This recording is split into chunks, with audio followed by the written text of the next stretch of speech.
आये सिमांना मोथां थागो बिल्डिंल' आरोना आयु आयु लेकिन ये तो बैचलर है ना हो सकता है जिबनाव जायखिजाया खामानि जायाथों मानो फिसा जा गिदिर जा गोसो गोरबो मेलेम बावसोमनानै जुदि मोजाङै मावो बेयावहाय सानसेबाबो साक्सेसखौ मोनो दिनै आङो बिराद एक्साइटेड आरोना बिराद शक जादों जे मोन्दांथि बायदिया सासे गामि सिंनि मानसिया बिदि हटेलावहाय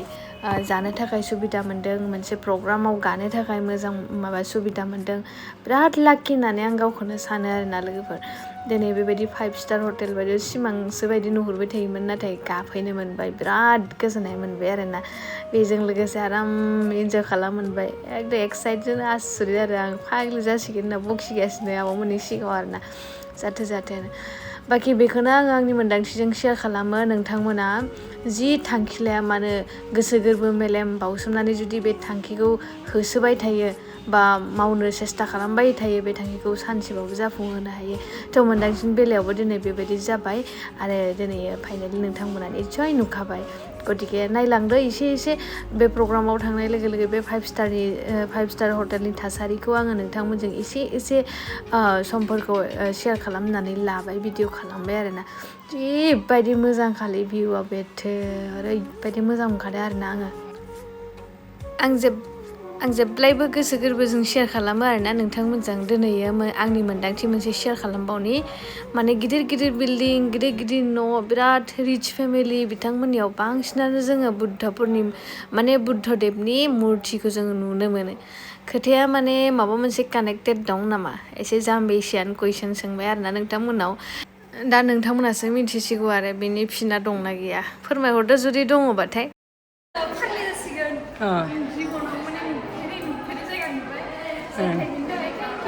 Pictures like pictures.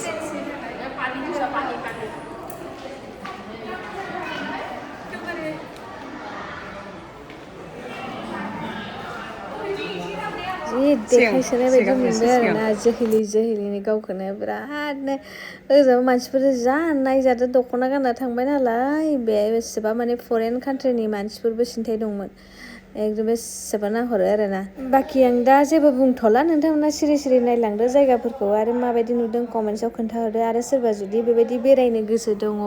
मोजां मोनसे बिजनेसनि लामाखौ होसो होमबाना बेरायनो मोनगोन आरो दा जेरै जोंनि बिगदासनियावबो फैनो हागोन नोंथांमोना जुदि मोजां प्लेटफर्म लुबैदों रां खामायनायनि बेजों लोगोसे गावनि हास्थायनायखौ लुबैनायखौ मोनफुंनो हानाय बायदि आरोना गतिके इयाव दं नालाय ओंखायनो आं बेखौ चुज खालामनानै लाबाय आरोना गतिके ओंखायनो दिनै लाकिलि होननो हागोन आरो बेयाव मोनबावबाय बाखि नायलांदोल' मा दं एसे देखायलांनो दे सबबो हाबनो हायोथ' बायनानै जानायासो बिराद दाम मिन्थिबाय इयाव फैनो हायो दे आब' जिराय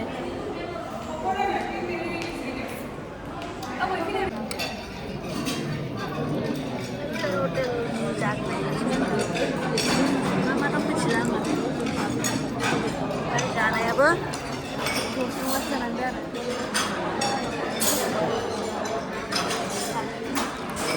जसं जादो बे 5 स्टार हटेलनि कफि 5 स्टार हटेलनि बिस्कुट 5 स्टार हटेलनि दै बथला बिदि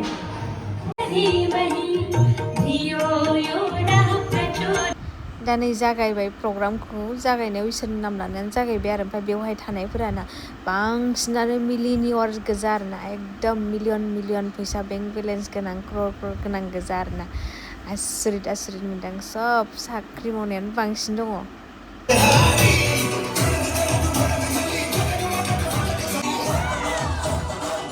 Congratulations, come on, sir.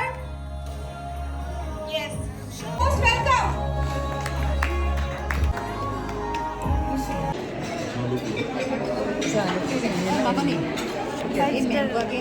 Ponita baito nisna nalaga ne? Ponita baito nisna nalaga ne? Aku pon dia. Ma 5 star hotel में जाने के लिए दिखाई छू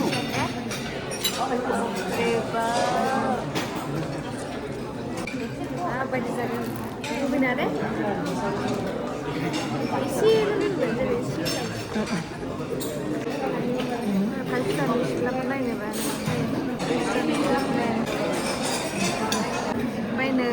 जानोसैलाय जाखांनानै ओंखाम जाखांनानै आरोना वाव जि साफाहाय मार्केट मा जानो गोसो आरोना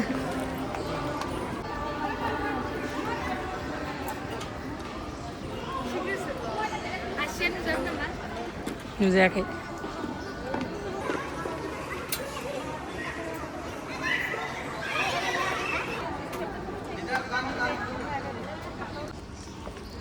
जायगायानो अयथासार मोजां नायबाबो नायख'नो हायाना बिबारा मा एसे साफा इसर केमेरा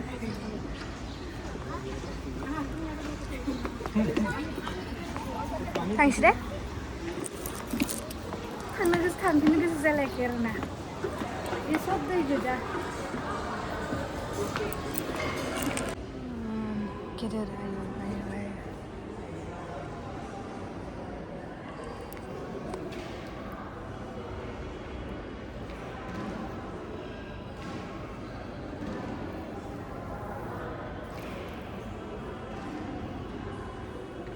बुंबानो हारसिं गेंगोन दे फाग्लासोर' दे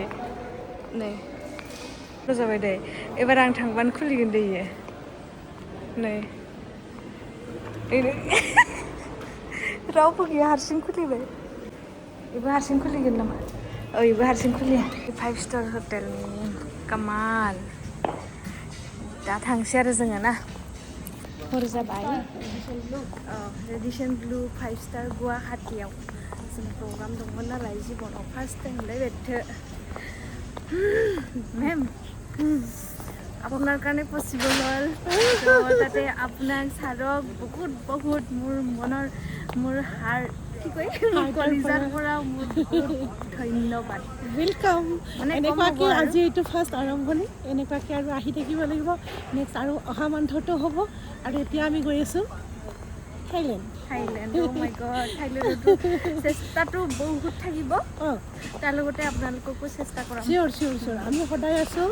তো আমি এমটি মেমক 3 উইক্সৰ ভিতৰত থাইলেণ্ডটো এচিভ लोगोफोरना कम्पानिखौना मावनो हाबाथाय बिराद मोजां दे बा मावनो हायाबा मावस्रोनो नाङा बिदि आरोना नों मावनोबाथाय गोसो गोरबो होनानै जुदि मावो गासैबो खामानियावनो जों साक्सेसखौ मोनो आरोना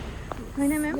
যদি কৰিব মন আছে তেনে ভালকে মন দি কৰিলে সকলো কামতে সাকসেস হ'ব পাৰে এইটো নট অনলি কোম্পানী যিকোনো কাম হ'লে কিন্তু মনৰ পৰা কৰিব লাগিব